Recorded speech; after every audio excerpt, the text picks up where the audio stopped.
People try this every day. They make something at home and sell it online. But what needs to happen to turn that simple idea into a multi-million dollar business? What is that X factor that makes one person a success while another simply washes out? For Jaime Cross from MIG Living, the X factor wasn't money or a great network.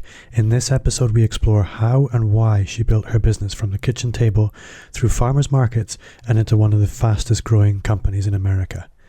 Hi there and welcome back to Amplify, the digital marketing entrepreneur podcast. I'm Bob Gentle, and every week I'm joined by amazing people who share what makes their business work. If you're new to the show, then take a second right now to subscribe so you don't miss new episodes, and you can grab some older ones when you're done with this one. Don't forget as well, you can join our Facebook community. Just visit amplifyme.fm/insiders and I'll see you there. So, welcome along and let's meet Jaime. So this week, I am delighted to welcome Jaime Cross to the show. Jaime runs MIG Soap. Jaime, do you want to maybe just start by introducing who you are, where you are, and the kind of work that you do? Yes, thank you. I am in Colorado Springs, Colorado, and I'm Jaime Cross. And I've been an entrepreneur for 10 years building a skincare company. And we also now have the Her Effect, where I'm teaching other women to do what I've done in building companies and being successful in the home and in entrepreneurship. I think Colorado is pretty much the top of my US bucket list. I've been to Florida twice. I think most tourists go to Florida once or twice. Yeah. But I really do want to venture past it at some point. That's amazing. Colorado's amazing. You would love it here. Yeah, it's all mountain biking and skiing and snowboarding, and it's just exactly what I need. Yep. So tell me about MIG Soap, first of all. I think one of the things that obviously a lot of people who come on the podcast, they're sourced by me. I hunt them down and I look out people that really intrigue me or inspire you. And I get contacted quite literally every single day by people wanting to come on the podcast. And I've said no to 99.9% of them. But what really intrigued me with your business was for an e-commerce business, there's a strong personal brand there, which I really want to understand. And at the same time, I know lots of people who've tried to do what you do and not really done it very well. You've done it very, very well. And I really want to know, what have you done differently to build this business? So there's lots of places to go. But first off, tell me about MIG Soap. What was the genesis of that? Yeah, for sure. So it was 2010 and I was 2.5 years into full-time motherhood. I'd come out of, corporate banking and just the whole corporate world, and 2.5 years into full-time motherhood, and I just knew that there was more. And so I remember we were in this I was in two positions. One is we were struggling financially because I'd given up the salary. My husband was a full-time teacher and wrestling coach, and our take-home pay was laughable. He's now the COO of the company, so we worked together, but at the time, the financial struggle was real, debit cards declining at the grocery store at checkout, the utility companies calling. And but even more than that, I just, in my own person, I knew that I knew I wanted to build something and create something and do something really powerful in the world. And so just one particular night, I just went to bed like bawling my eyes out, and I asked God for $1 billion idea so that I could change the world and leave a legacy for my family. And it wasn't too long after that I had a dream. So the dream was like a roadmap. To this day, here we are 10 years later almost, and I remember every detail. And so woke up from the dream, told my husband I'm going to start a skincare company. And I did my research for a year. I didn't know anything about chemistry or herbal alchemy or anything like that. And so I studied on my own, nursing babies, having a family, all of that, and then launched in 2011. So no background in cosmetics, that kind of thing at all? None. No, yeah. I had grown up on a farm. So I was a farm girl, and I understood the value of fresh, and I had an early diagnosis for an autoimmune disorder. And so I'd always, at a very young age, had an appreciation for preserving health. And so there was that factor, but yeah, nothing regarding formulation or anything like that. So what did day one look like? Obviously, you had this idea, you decided to launch it, but that very simple thing of saying having an idea and launching it, there's a lot in there. It's true. Yeah, good question. I always say that it always starts with our yes first. And so getting really, it doesn't always start with like this big idea or this dream or vision. A lot of times just starting is a very practical thing. And so for me, it's like, okay, I have this idea to start a skincare company. I decided that soap was going to be our first product. And so I went out that day and I found books on chemistry. I remember studying old like 1930s medical journals on the skin. I was studying the human body and just herbal alchemy, and I researched for a year before I formulated our first product, and emulsion and stabilization and all these different factors to bring it all together. But day one was just, okay, I need to learn how to create something powerful, because, and now looking back, I didn't really think about this early on, but we're in a saturated market. So in the beginning, it was like, I just was really driven to create something very excellent that would create results for people. And how long was it in between having the idea and actually making your first dollar on a consistent basis, I guess? Good. Yeah, that's a great question. So it was a little less than a year of, okay, I've got this finished bar of soap. I was passing it out to friends and family. So I got proof of concept, getting phone calls from people, this is the best bar of soap I've ever tried. And from that point, it's like, I don't have money for a website. I don't have money for labels and pretty packaging or, logos. So I had been in sales and banking. My very first job was at 16 years old. I was a telemarketer. So I understood, like, just get out there and hustle. And so I just started walking up and down the streets of Denver and Colorado Springs with my soaps, and was walking into stores and talking to owners and buyers and making deals, and then just grew. That first year was very rapid local growth here in Colorado. And so I would say from the time I got the idea to the time I launched the product, it was like that first day I went out onto the streets, I was making sales. See, I love that. What's coming through there, and I think this is really where we're going to start to see what it was that separated you from the millions of other people that try and start soap businesses, if I'm being crude, is the hustle. It's just there. And understanding that you need to do the hard work. It doesn't matter if you have a great product. You have to get that great product into the hands of people that can get it into the hands of people. Yes. Yeah, it's not about the one sale, but it's about that one person who can lead to dozens or hundreds of sales. Yes, exactly. I think too many people want to cut corners or like get to the millions ASAP, but it was a 10-year journey or 7-year journey to that point. But definitely just doing the work is so critical. And at what point did you feel, actually, this is going to work, or we're starting to see some traction? There's a business here. That's a good question. So for me, starting out, I never started with this idea that it might work. I was like, okay, this is what I'm doing. How do I get this thing to be the best in the world? How do I make a splash? And so it was a year of just wholesale retail model, doing the whole like store thing. And then I jumped into farmers markets. Did that for 4 years. And that was where I would say we really created proof of concept on a whole new level. And we really started to develop a brand. I mean, there were situations like, you talk to 1,000 people in a week, because we were 6-7 days a week sometimes doing markets, and you'd get feedback, or people would be like, hey, I've tried everything, or I've tried every lotion and potion, I've spent money on experts, nothing's worked, can you help me? And so there was that, like, going back to the drawing board and getting clear on what kind of problems we were solving.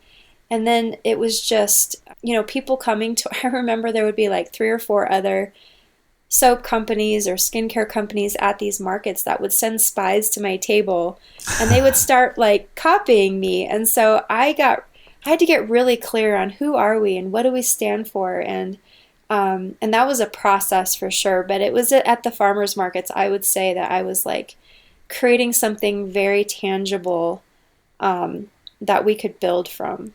I think what you're describing there is something that I see quite often, which is you have an idea, but then you start to react to what other people are doing, and your own idea loses its central strength. And having that commitment, that sort of sense of mission that, no, this is what my product is. This is what my product is for. This is why my product is. That's quite powerful. I really like that. Yes. Well, and you've got people that would come to your table and they'd be like, this stuff doesn't work. And I'd be like, okay, why didn't it work? What didn't you like about it? And I'd learned so much about finicky people, and which is what the majority, like most people are finicky. So it's like, I learned that people wanted texture and essence, and they wanted efficacy without like this heavy feeling of skincare product. And so I got really clear on, how do I make something that is just so wonderful for people to experience without getting offended in that perfection process? And so I think too many people are so close to their work that it's like an emotional, offensive process to learn from the market. But you got to separate yourself in that way and be like, this is data. I'm just going to gather data here and then go back and make this thing the best. And in those early days, did you have any mentors or people that were sort of guiding you or helping you? I think it's often, we instinctively think great people became great on their own. Great businesses, they're just great people make great businesses. But a lot of the time, great businesses, there's a family around them. Was there anyone like that there helping you? Yeah, my husband, I mean, everybody should meet Nathan. He was, he was the one saying, go babe. I would come to him crying and like, I'm sorry I made a mistake, or it's taking a long time for us to really like grow this thing. I mean, my husband would teach, he would coach, he would start pulling in like these landscaping side jobs so that we could buy a soap tank. And we were turning very little profit in the beginning because all of our money was going back into the company. And we would have those hard discussions around, okay, how much longer do we have to invest? And we always came back to this idea of there's two prices to pay. You can pay the price of mediocrity, or you can pay the price of pursuing vision. And, it's like, here we are 10 years later, and I'm so glad we had those hard discussions and that we did it together. But I was just talking to a friend the other day who's an entrepreneur, and there weren't a lot of people who could relate to like my journey or even give me solid. I had, we've had like financial advisors and mentors in that way, but like the everyday, how do you build a company? How do you create proof of concept? All those things I had to learn on my own, and I was just hungry to learn. Everything I've done has been driven by this hunger to learn and this fear of mediocrity. Like, I didn't want to be 20 years from now looking back on my life and saying, what if I had only, or what if I had just, gone all in? And so, but that's kind of deviating from your question. But so my husband was the biggest cheerleader for sure. There's another question that I feel I should ask, and it may come across as impertinent. And if you think it's impertinent, then we're going to we'll go back and delete the question. Okay. And this question could go the wrong way, in which case I will delete the question. But a lot of cynical people might have picked up on the corporate banking experience that you've got and think, oh, she must have borrowed lots of money to make this work and got lucky. Did you have to borrow much money? Or was this sort of naturally organic growth? Yeah, we bootstrapped. I mean, we were like pasta without sauce. We were like, if we bought fruit, it was like bananas, and I'd have friends that were like, your kids are going to OD on bananas, they're going to get too much potassium, but no, it was all like, you make the sale, and that was how you continued to grow the business. But no, there was no like banks and finances. We worked for everything. I am so glad that that's the answer, because I was really hoping that was going to be the answer. Yeah. Because it really makes for such a good story. And I think there's such a culture.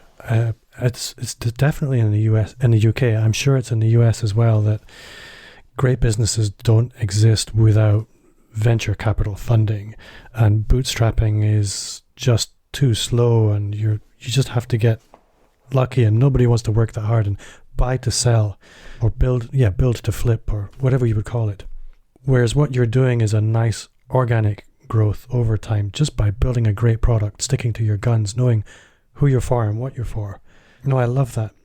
So one of the things I look at as well with the soap products is it's not just a soap anymore. There's a whole ecosystem of products that seems to be very thoughtfully put together. So tell me a little bit about that, because again, that's quite unusual, it would seem. Not that I'm a big cosmetic user, but yeah. Well, the vision was one day to be able to dominate in home, health, and self. And so, and this is something too that you learn in your journey with people, is like some of the best marketing is, gosh, you're using this product. The next follow-on, like natural follow-on product is like, if you're going to use a soap, you're going to need lotion. And one of the things I did very early on was I created the MIG method, which is like for the body, for the face, for remedy, for men. And I take people through this sort of experiential journey with product that, because I believe too, like, you know, we have so many people talking about beautiful skin, but they're neglecting the gut, or like all the internal health that's necessary, and even the soul. Like our tagline is seed to soul. And so one of the things that I've really done over the last couple of years is connected all of our systems together with our products. So, you know, the emotional factor, the soul factor of inhaling essential oils and experiencing that, along with like soft skin. And then now we've got supplements that are whole food based, and they're addressing like the internal health. And when you bring all of those systems together, the idea is that we want to activate people so that they can become who they were born to be. And so we've taken skincare into like a total body, total person empowerment movement, you know?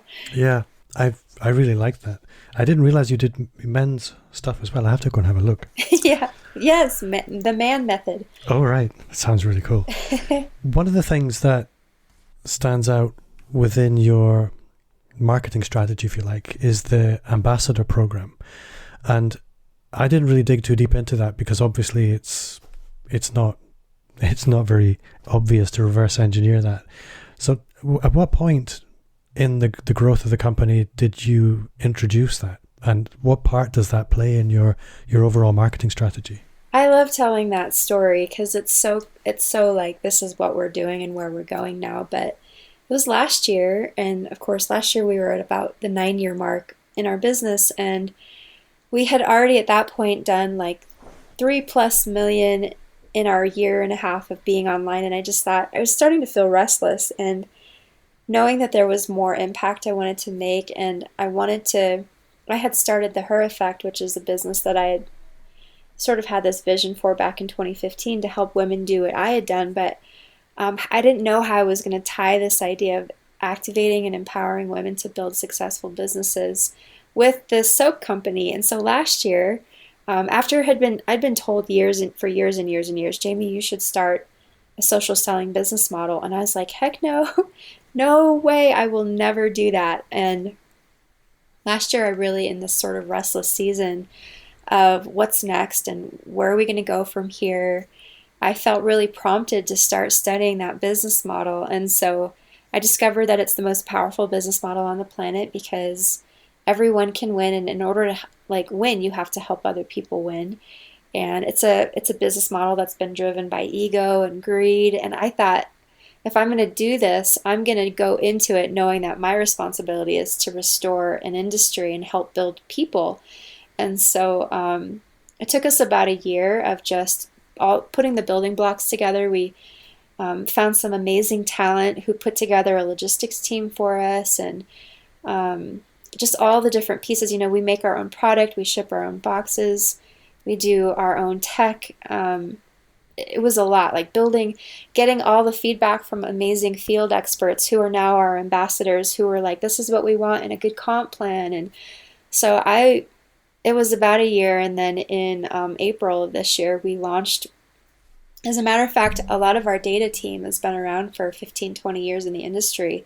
And they said, Jamie, we don't know if you know this, but you broke records and you were in the top 10 of all network marketing companies that launched in the history of network marketing. So we launched with like over 2,000 ambassadors, and just because we had done 9 months of pre-launch, it was just very intense of building and connecting. And I traveled all over the country, just doing meetings and talking to people. And so we have a good foundation of, and the whole idea is building people, serving people. What is their goal? And we're not here to like tell you what, you should be making millions or you should be out there hustling. It's like, we've got people who have never ever done a single, like they've never sold anything in their life. They're stay-at-home moms, and we've got people and experts who've come from, industries, and we're serving all of them and giving them a place to call home.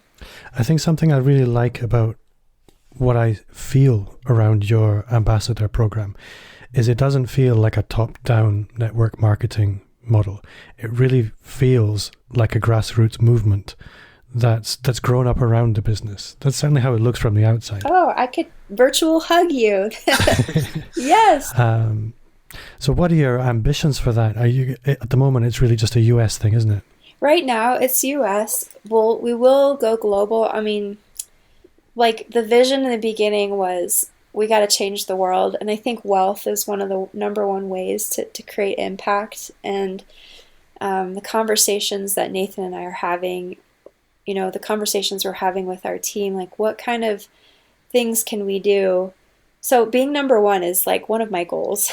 I want to 5 years from now to be dominating in home health and self and be the number one network marketing company on the planet. And so aggressive goals, but I know we can do it. And so much of that comes from this place of just like, we're talking about what country do we want to buy orphanages in? And we do a lot of work with human trafficking. And, I know there's some other philanthropy that we want to get involved with children and adoption and that kind of stuff. So there's just so much that needs to change in the world. And I think wealth is one of the number one ways to do that. If you don't have money, you really are kind of limited in what you can do. Yeah, if you can't pay your utility bills, it's impossible to change the world. It's true.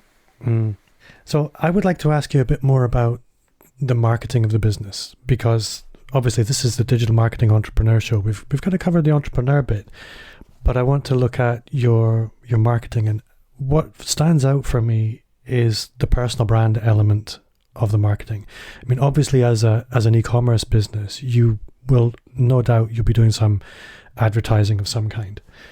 But I'm curious to know, within the personal branding side of things, how important you feel that's been in the success of the business. Because I see lots of e-commerce businesses that should be good, but I kind of feel that if the business owners would appear in the business, it would just thrive that little bit more. How intentional was having your personal brand in that? Is my question making sense? Yeah, it was not only intentional, but it was very it was based out of necessity, and it's funny too, because in the farmers market days and in all before online, I would always hide behind my products. Like, here's my products. They're the heroes. They're amazing. I'd send samples out, or people would rave about the product. Well, when you go online and I'm doing video marketing and I'm writing my own copy, and now, of course, in the ambassador model, relationship is so important. And so I kind of had to bring myself out behind the curtain and behind the table and just put myself out there. And, you can go back to my early videos and they're awkward and I wasn't great on camera. And, but I just was like, it's either that or you just have a mediocre business. And so it was based on necessity. But now I realize and this is where I think people often think that building a business is just this external process of creating something external. But if you really embrace this process, your becoming is just as important as building. And so with that, I think I just recognized early on in the digital marketing season of, that was back in 2017. Just, I had to get out there and like connect and love on people just like I did at the markets, but now it was like via video. And then even in the way that the fortune is in the follow-up, so we've got an amazing email sequence that we create, and we connect with people on the soul level. We don't just talk about skincare, we talk about becoming who you were born to be and what's stopping you from going after your dream. And so I think that message, it comes from my heart, is what people see. And so I agree with you. If more entrepreneurs would tap into their own personal like vision for people and let that really shine in their brands, they would probably grow like crazy. I love what you said about the process of becoming, that in order to build your business, you need to build yourself as well. If you want your business to become amazing, you're kind of going to have to become amazing as well. Yeah, you have to embrace the process. One of my friends in the early stages, she said, Jaime, the hardest thing you'll ever do in business is grow a backbone. And we talk about like in the like the entrepreneurial circle, it's like, man, if you stay the way you are and who you are, you'll never get to where you're supposed to go, because I've had to turn around and like annihilate the Jaime that got me here, because the Jaime that got me here isn't going to get me there. And so you're constantly having to choose change and transformation and evolution and growth. And most companies, I think probably the stuntedness in business comes from the lack of growth in the entrepreneur. They just stop being hungry. I think it's a tiring process. You've got to have fortitude in this journey, I think as well that whole pushing against your own comfort and leaning into the fact that success lives in discomfort. Yes. Is wholly underrated. And I think that's really why I'm glad that this was true for you, because it's very easy in some regards to buy your way out of having to do the hard work. It's easy, if you borrow money, for example, to hire an agency to take care of the digital marketing, wave the magic wand, and you could have an element of success. Yeah. But do you feel you would have had the success you have now if you had had the money to spend on getting other people to do things early on?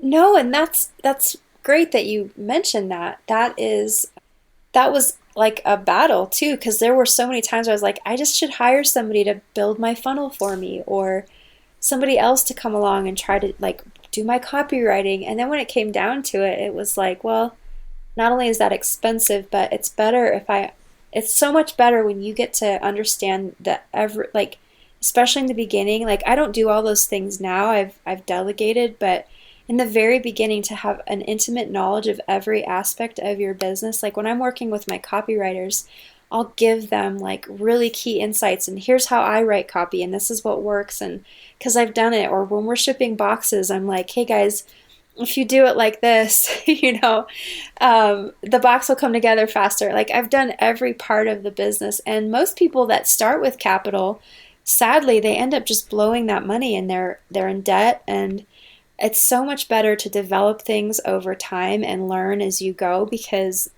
you can become a faithful steward. I'm like, man, all the work that I've done to get where I am right now, like there's no way I would never just take $100,000 and blow it on marketing or blow it on this or that.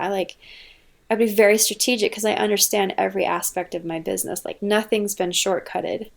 I think the one thing I'd like to dig into a little bit is your YouTube channel, and this would broaden out into video marketing in general. But you mentioned that your early videos were quite awkward, but they're not now. They're really very polished now. They come across as very professional. And it's important for people to understand that process, because a lot of people look at somebody like you, the YouTube confidence that you have now, not just you, your whole family, really. They've become accustomed to that. They've become comfortable with it. Mm-hmm. Mm-hmm. But what was that like in the beginning, and how did you train yourself to, what did that look like? These are good questions. I love that question because it takes me back to one of the first videos that I did where Okay, so here I was like doing the farmer's market thing. I'm gonna go online and I find this digital marketing expert. So I start reading all of his material and I'm studying through his stuff. And he's like, okay, everybody needs to do this, what's called the perfect webinar video format. If you do this every week for a year, you're gonna make $1 million. And I thought, I believe this guy. He's done what I want to do in digital marketing, so I'm gonna like follow him. And so I thought, "Ugh, whatever it takes, I'm just gonna do it." And so I remember the very first time I had created my script, which was really awkward too. Like my whole script was lame. And it was a 30-minute video presentation to sell like a bar of soap, which nobody wants to sit for 30 minutes and watch you sell them a $25 product. So I had to get that really condensed down. But I remember the first time, like, I asked my husband, I'm like, can you take the kids and can you help me set up the lights? And I was in the kitchen and my palms were sweaty. My heart was like beating out of my chest. And I could feel just like the get me out of here and get me through this. Like, I just need to hurry up through this presentation and just post it and just see what happens. And sure enough, like 90 days of that, 90 days plus, no sales. Nobody was biting. But I kept going back and watching my videos and thinking from the customer's perspective, if I'm going to listen to this girl here, what's my internal and external false beliefs? And there's this whole framework that Russell Brunson teaches about, like, you know, the new opportunity and what this framework is supposed to look like. So I was asking myself the right questions, and I was going back and doing these videos over and over and over again, tweaking and fixing, and until finally I remember it was September 10th of 2017. I had done the video, I think probably over 100 times at that point, and I was like scrapping the script. I had tweaked the script so many times. I think I was like, I had the right format, the right message. I had practiced on video, and that finally sent, like, the script literally blew away in the wind. I threw it out. I was sitting outside my house and I was like, just screw the script. I'm just going to speak from my heart. I had done the dang thing so many times. And so we did $1,000 that first day with that video and 130,000 in that first 6 weeks. And we hit our first million in less than 6 months with that one video, which now has like 30 million plus views on it. So it was definitely a process of like, I totally suck at this, but I'm going to suck at it less the more I do it. So yeah. I just got to keep going. And so what does your production process look like now? For example, I had a look at your farmer's market video. I think it's the newest one. And it looks professionally produced. Oh, yeah. I have a video team, well, a video person and then an editing team. Mm-hmm. And so sometimes she does editing in-house. Sometimes we outsource the editing, but just one girl who, it's worth it to have a good creative team who can, and honestly, it's not that necessary, especially in the beginning. Like, most of the time people convert better when you're just doing like selfie style with your phone. And so as we're building the brand, like, I'm expanding, but if I ever had to go back to just selfie style, it would work. It would work really well. But I think what I like about the video that you're doing now is it's not very far away from selfie style. Yeah. It's really very close, which is why I kind of thought you were probably doing it yourself. But no, I mean, in the business you're in, it makes total sense to have somebody taking care of that. Yeah. It can become like a full-time job, uploading and downloading and editing and all those things. But it's not necessary to be successful. I would say as much as you can do in the beginning to hit that first million without delegating, the better. You know, once you hit the first million, then start like figuring out where you can replace yourself in certain roles. And how do you move into the confidence for I think doing it in your kitchen, for example, where there's nobody watching? Most people can bring themselves to do that if they're forced. But walking around in public, having somebody filming you and talking to the camera, that takes a different level of confidence. How did you move into that kind of work? Yeah, that is just, you kind of just get out of your own head, and I think some of the greatest success comes from not even really considering yourself or thinking about yourself. You're always thinking about your people, the people you're serving, the people you want to impact. So I'm always imagining like I'm talking to a group of people right now. I'm not talking to a camera. This is going to be on YouTube. What does that person need to hear to give them hope for their day, or to get them like through whatever struggle they're facing? And sometimes it's like a skincare tip, or like, here's how you shop at a farmer's market. But I know that, and we always tell our ambassadors, soap is a gateway drug for giving hope. So, that's really what we're doing here. So getting really just focused on the vision and what you're doing, and get out of your own way and just get out there and do it for other people. That's the most important thing. I think that is the most important thing. And it was your ambassadors that I was kind of thinking of that need to hear this the most. Because I work with lots of different kinds of businesses. I work a lot with the kind of businesses that might be your ambassadors, micro businesses, solopreneurs. And a lot of the time, this is their biggest issue. It's, how do I get from here, which is self-conscious, awkward, kind of scared of being visible, to being out there, letting people see me, because people buy from people.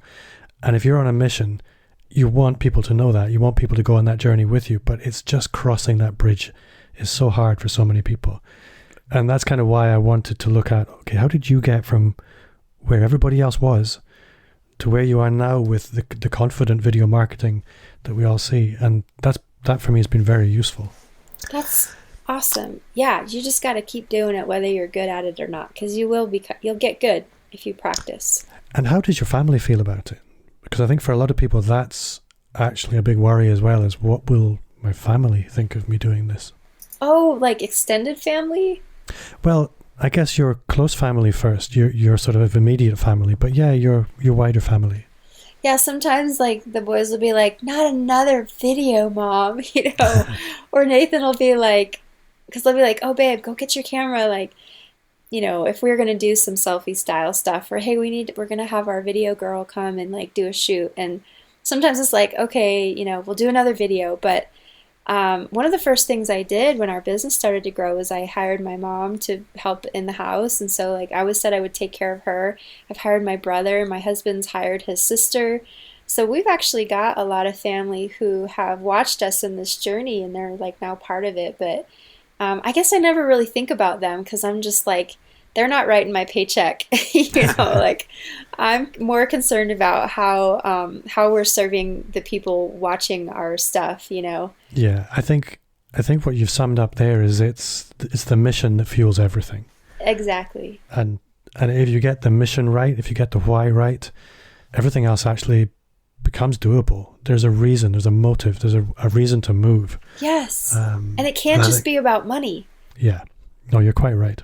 So, Jaime, you've been really, really generous with your knowledge. It's been so useful, and I'm very, very grateful. But I need to sum up with a question that I'm becoming really good at remembering to ask everyone, and that's, what's one thing you do now that you wish you'd started 5 years ago? That's a really good question. It's actually being present. It's this idea that sometimes we think like, oh man, I have to get this thing done now.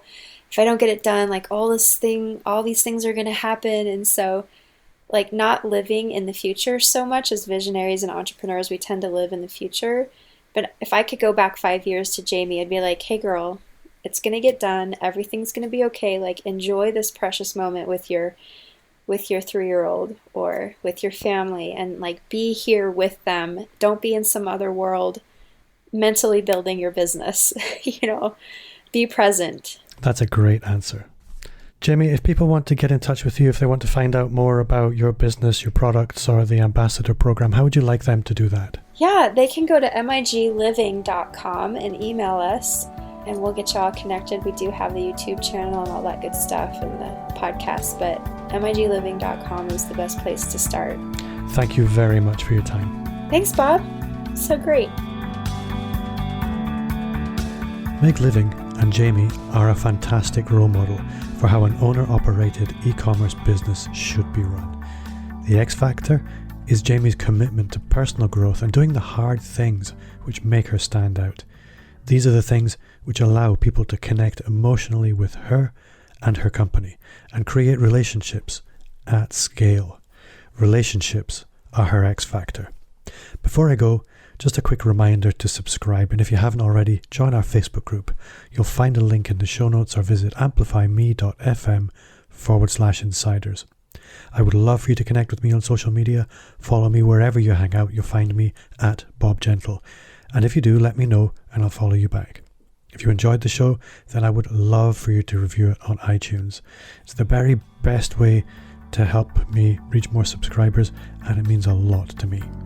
My name's Bob Gentle. Thanks again to Jaime for giving us her time this week, and to you for listening, and I'll see you next week.